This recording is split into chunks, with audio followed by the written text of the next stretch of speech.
रजनीश, बड़ी खबर जयपुर से बड़ी खबर है। एमएसपी पर खरीद को लेकर सरकार सख्त हुई है। सहकारिता मंत्री गौतम डक का सख्त रवैया सामने आया।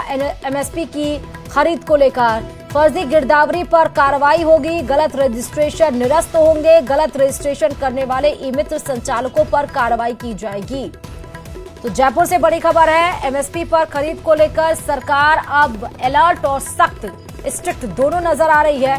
बताते चले कि सहकारिता मंत्री गौतम डक ने अब सख्त रुख अपनाया है। उन्होंने कहा कि फर्जी गिरदावरी पर कार्रवाई होगी, गलत रजिस्ट्रेशन जितने भी हुए हैं वो सब कुछ निरस्त किए जाएंगे, गलत रजिस्ट्रेशन करने वाले ई मित्र संचालकों पर कार्रवाई की जाएगी। क्योंकि इसके पिछले कई सारे मामले हमने आपको दिखाए जब पैदावार किसी और की हो रही थी और लेकिन जिसकी एमएसपी ज्यादा थी उसको दिखाया गया था और किसान उससे पैसा ले रहे थे। ज्यादा और जानकारी के साथ संवाददाता सुधीर इस खबर पर जुड़ चुके हैं।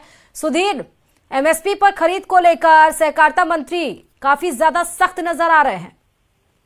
हाँ जी, बिल्कुल। आज उन्होंने सचिवालय में अधिकारियों के खास तौर से राजफेड के द्वारा जो किसानों से मूंगफली, उड़द और सोयाबीन की न्यूनतम समर्थन मूल्य की जो खरीद हो रही है उसको लेकर बैठक बुलाई थी, जिसके अंदर ये सामने आया कि फर्जी गिरदावरी करवा कर लोग काम करवा रहे हैं और गलत रजिस्ट्रेशन करवा रहे हैं। खासतौर से ई मित्रों के जरिए ये पूरा संचालकों की ओर से कार्रवाई हो रही है। लिहाजा उन्हें सख्त रवैया अपनाया है कि इस तरह की अगर कोई गतिविधि पाई जाती है तो जिला कलेक्टर, संबंधित जो जिला कलेक्टर है उनके विरुद्ध वो कार्रवाई करेंगे। यानी सरकार इस मामले में कि जो चीज सरकार के द्वारा नियमबद्ध तरीके से जो की जानी है उसी नियमबद्ध तरीके से ये होनी चाहिए। और खास बात ये देखिए, इस बैठक में ये भी निर्देश दिए कि खरीद केंद्रों पर फसल की गुणवत्ता जांच के लिए नेफेड और एनसीसीएफ की ओर से सर्वेयर लगाए जाए। खरीद केंद्रों पर जिसकी तुलवाई हेतु भी पर्याप्त व्यवस्था की जाए, जिसमें कांटे बाट की पर्याप्त व्यवस्था हो, रखने की व्यवस्था हो, वेयर हाउस में अच्छे से एडिटिंग हो। तो इस तरह से एक मीटिंग रखी है जिसके अंदर उन्होंने ये निर्देश दिए हैं कि फर्जी गिरदावरी अगर कोई होती है, गलत रजिस्ट्रेशन अगर वो होंगे उनको निरस्त किए जाएंगे। खासतौर से गलत रजिस्ट्रेशन करने वाले ई मित्र संचालकों के खिलाफ कार्रवाई की जाएगी। जी।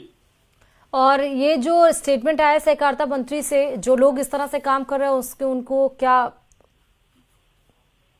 देखिए, इस मामले में जो नियम बने हुए हैं खासतौर से जिला कलेक्टर उन पर कार्रवाई करते हैं। तो जिला कलेक्टर पे ये की जाएगी कि जैसे जिस तरह से ई मित्र संचालक कोई गलत बना देता है या गलत रजिस्ट्रेशन करता है, हाँ। उनके रजिस्ट्रेशन कैंसिल करने जैसी कदम उठाए जाएंगे, कठोर कदम उठाए जाएंगे।